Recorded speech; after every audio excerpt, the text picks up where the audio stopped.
bed and you're replaying everything, all of it, all the bits and bobs, all of it, wondering how you didn't see it coming, how you didn't actually work it out. How did you miss the signs? Here's the truth, lovely. You didn't miss a thing. They just lied really, really well. You are not naive.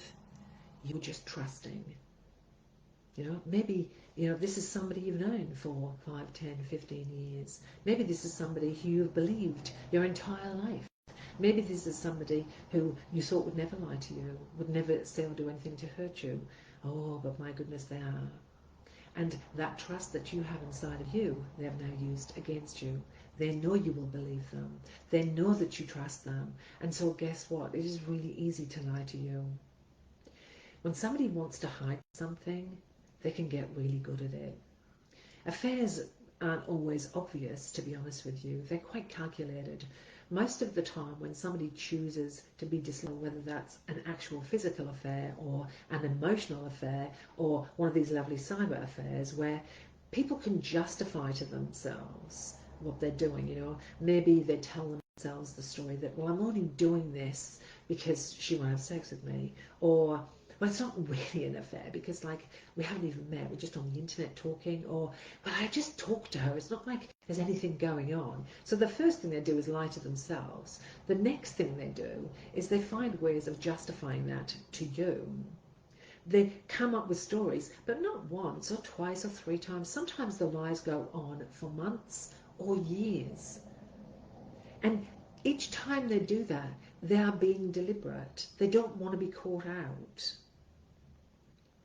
The bottom line is you might have started to have a little spidey sense that something is not right, or gosh, I don't know, it's just they've changed a bit, or maybe they started wearing a bit of aftershave, or maybe they're working a bit later than usual, or maybe maybe I don't know, the girl they keep talking about at work, they say, oh no, she's like a daughter to me. They're just lying to you gently, but the spidey sense inside you goes, this just doesn't seem right. And so maybe, just maybe, you saw what you wanted to see. You believed what you wanted to believe because you love them. Because they wouldn't do that to you, right? They wouldn't do that to you. You've been together all this time. Why would they do something like that? They wouldn't do something like that. You'd know. But guess what? They're good at lying. They get very, very good at lying because that helps them have what they want. It helps them to do the things they need to do. After a while it can become really horrible, like gaslighting and deflecting and vague answers and non-truths, or, truth by omission, which means that they don't, lie by omission, that they don't directly lie, they just don't tell you. Well, I didn't lie to you, I just didn't tell you. It's the same thing. Gaslighting. Oh God, why are you so suspicious of everything that I do? We've been together all this time. If I want to cheat on you, I cheat on you. Why do you think that I'm cheating on you? Deflecting. Oh my God, here we go again. You and your craziness, thinking I've done something and I haven't done a bloody thing. It wasn't you being blind. It was them creating a fog so that you couldn't see. They lied to you. They misled you, and that doesn't make you the problem. It makes them the problem, because it's not your job to be a private investigator in your relationship. It's not your job to doubt every single thing. God forbid if we went through life worrying and wondering if everything that we heard was true. But imagine if we did that with a person we have trusted ourselves with. Maybe we've had kids with, maybe we've bought a home with, maybe we've holidayed with, maybe we've spent times in our lives where we've been sick together, or one of us has had an accident and we've been there, we've supported each other, we've got through the tough times. If we went through our relationships believing that they couldn't be trustworthy, we'd never have gotten through any of that. You shouldn't have to be a private investigator in your relationship. Nor should you be sitting down blaming yourself for where you're at. This self-blame is, why didn't I see it? Like it's so obvious now. How could I have not seen this coming? Well, you didn't see it coming because you trusted them. You didn't notice because maybe you were raising kids or working full time or trying to juggle affairs and balls, looking after parents who are getting older. You didn't notice because you were busy getting on with life and you didn't think you needed to worry about it. Stop telling yourself you could have stopped it. You couldn't have. They could have stopped it. They could have not lied. You know, if they weren't happy, if they didn't feel good, if they didn't like something, they could have come and talked to you about it. They could have had a discussion with you. They lied to you and that took away your choices about what happened next. You didn't get to choose, hey, well, I don't want you dating somebody else, or hey, I don't want you spending our money in that way, or hey, I don't want you spending weekends away from home and I'm just with the children.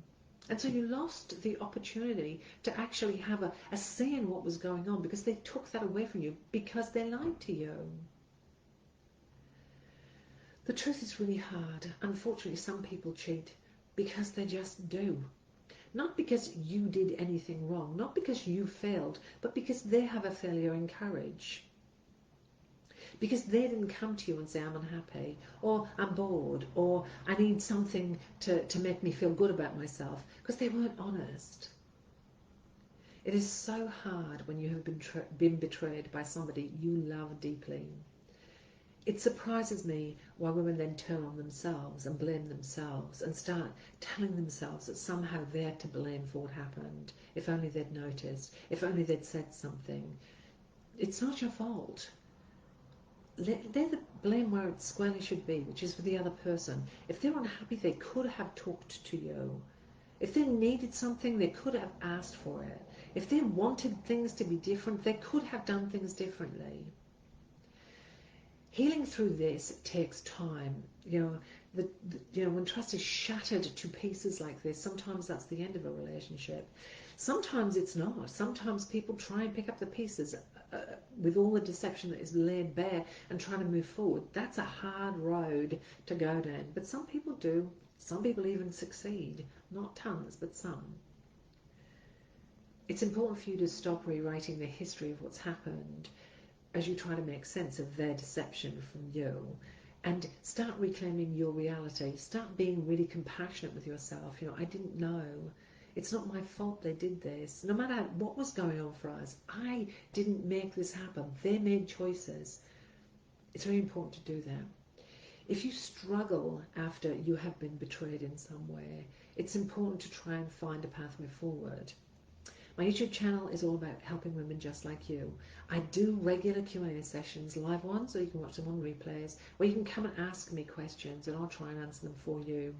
You can also hit the subscribe button where you'll be notified when I'm coming and doing live sessions or where I put up new videos. What I really recommend you do is take some control back. Start to build a pathway forward for you, a pathway that says, this has happened and now I'm going to reclaim the space in my life. I'm going to reclaim a sense of calm and serenity. I'm going to trust myself no matter what other people have done. I'm going to move forward in really positive ways. Take care of yourself, lovely.